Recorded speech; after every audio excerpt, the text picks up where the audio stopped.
မှာပဲချေတို့ n လို့ထွက်ပြရပါမယ်အဲ့တော့ချေတို့က l m n ကအတန်ထွက်အတူတူပါပဲနောက်တစ်ခုကလည်း o ရဲ့အတန်ထွက်ကလည်းချေတို့အတူတူပါပဲ o ဟုတ်ပြီပထမဆုံးမှာချေတို့ပြောသွားတယ် b ကို b c ကို c d ကို d ဒါကြောင့်မို့လို့အခုလာမယ့် alphabet တွေမှာချေတို့ p ဆိုလို့ရှိရင်ဘယ်လိုအတန်ထွက်ရမလဲလို့ထင်ပါတယ်လဲဟုတ်ပါတယ် p ဆိုရင်လည်းချေတို့ p ဖြစ်သွားပါမယ်နော် p ဟုတ်ပြီ q ကတော့ချေတို့က q u ဆိုတဲ့အတန်လေးပါ q u ဆိုတော့ဘယ်လိုလေးဖြစ်သွားမလဲ q ရဲ့ u ရဲ့ပေါင်းထားဖြစ်တဲ့အတွက် q u ကိုမှချေတို့အတန် syllable တက်တန်မဲ့ထွက်မယ် q ဟုတ်ပြီနော် q နောက်ထပ်တစ်ခုကတော့ဒီချေတို့ဒီပြင်သစ်စာစတင်တဲ့အခါမှာဆိုလို့ရှိရင်ကျောင်းသားတိုင်းလက်လျှော့သွားတဲ့စကားလုံးလေးပေါ့နော် alphabet လေးတစ်ခုဖြစ်ပါတယ်ဒီနေရာမှာတော့ခြေကတော့လက်မလျှော့ဖို့ပြောပေးချင်ပါတယ်ဘာကြောင့်လဲဆိုတော့သူကပထမဆုံးနေ့မှာတော့ခတ်မယ်လို့ထင်တယ်နောက်ပိုင်းနေ့မှာဆိုလို့ရှိရင်တော့3ရင်းနဲ့ခြေတို့လွယ်သွားမှာဖြစ်ပါတယ်အဲ့တော့ဒါလေးရဲ့အတန်ထွက်က အဲဆိုတဲ့အတန်တော့လူတိုင်းထွက်တတ်တယ်ခြေတို့လေပေါ့နော် English မှာဆိုရင်ဟုတ်ပြီနော်အဲ့ဒီရဲ့အနောက်မှာခြေတို့ကလေချောင်းနဲ့အတန်လေးကိုထွက်ပေးရပါမယ်ဆိုတဲ့အတန်လေးထွက်ပေးရပါမယ်ဟုတ်ပြီနော်အဲ့တော့ဒီနေရာမှာဒီခြေကတော့ဒီ R နဲ့ပတ်သက်ပြီးတော့ဘယ်လိုမျိုး practice လုပ်ရမလဲဆိုတာကိုနောက်သင်ခန်းစာတွေမှာထပ်ပြီးတော့ပြောပြပေးတော့ပါမယ်အဲ့တော့ဒီနေရာမှာခြေတို့ဆိုတာလေးကိုရရင်ရပါပြီဟုတ်ပြီနော်နောက်ထပ်တစ်ခုကတော့ဒီချေတို့ s ဒါကလည်းခက်ခဲမရှိဘူးလို့ထင်ပါတယ်။ဘာကြောင့်လဲဆိုတော့ English နဲ့အတူတူပါပဲ s နောက်တစ်ခုကတော့ဒီချေတို့လာပြီး b c d p t ဆိုတော့လည်းဒီချေတို့ t ဆိုပြီးပဲအတန်ထွက်ပေးရပါမယ်နော်။ t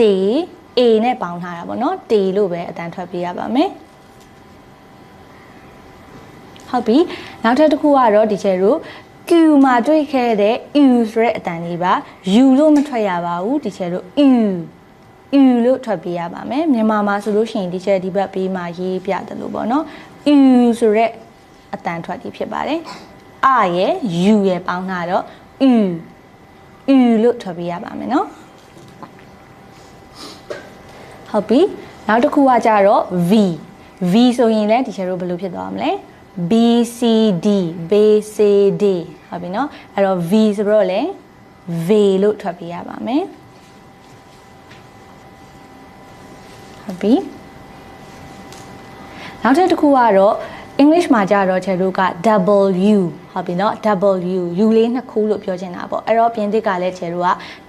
V လို့ပြောချင်တာဖြစ်ပါတယ် V လေးနှစ်ခုပေါ့နော်အဲ့တော့ V လေးနှစ်ခုဆိုတော့ခြေတို့ V ပေါ့နော်V ကိုဆိုတော့ကခြေတို့ပြောခဲ့တယ် V double ကိုကြတော့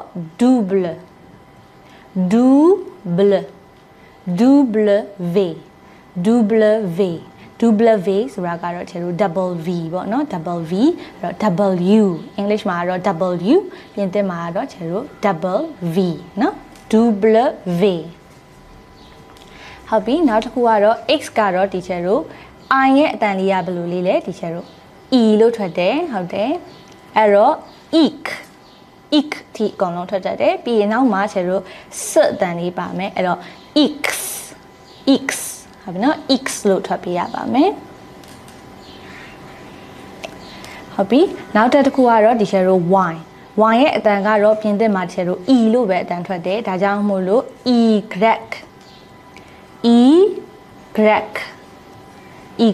လို့အတန်ထွက်ပြရပါမယ်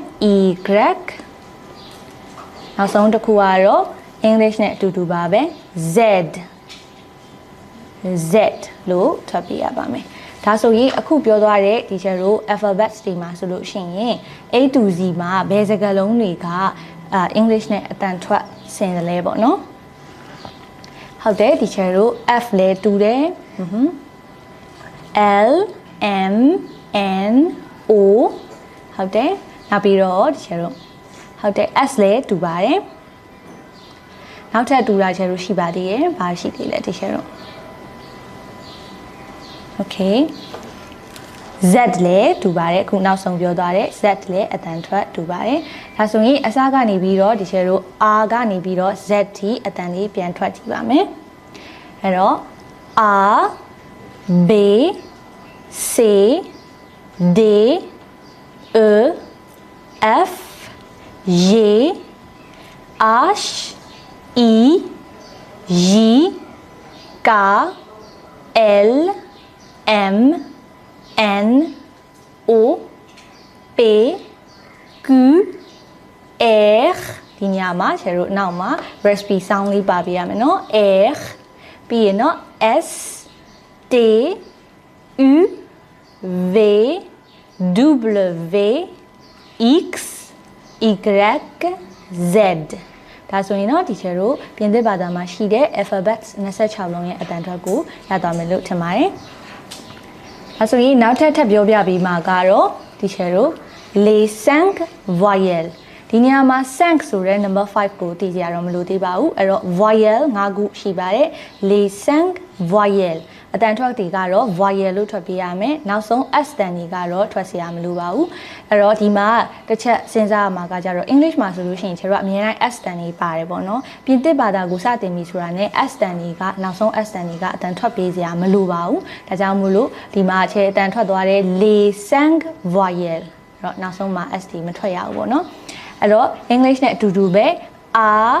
e i o u a e i o u ဟုတ်ပြီနော်ဒီ၅လုံးချဲလို့တည်ပြီးသား a e i o u နောက်ထပ်နှစ်ခုထပ်တိုးသွားတာကတော့ les deux semi voyelles semi voyelles ဆိုတာကကြတော့ပြီးတော့ပြီးပဲချဲလို့ကတရတန်ထွက်နေတာပေါ့နော်ဒါကတော့ဒီနှစ်ခုပါထည့်ပြီးတော့မှတ်ထားပေးရပါမယ် h နဲ့ y ဟုတ်ပြီနော် h y ဒါကြောင့်မို့လို့ခုနှလုံးဒီချဲတို့မှတ်ထားပေးရပါမယ်အဲ့တော့26 alphabets နဲ့7 voyelle ပေါ့နော်7 vowel ဆိုပြီးတော့မှတ်ထားရင်ရပါပြီ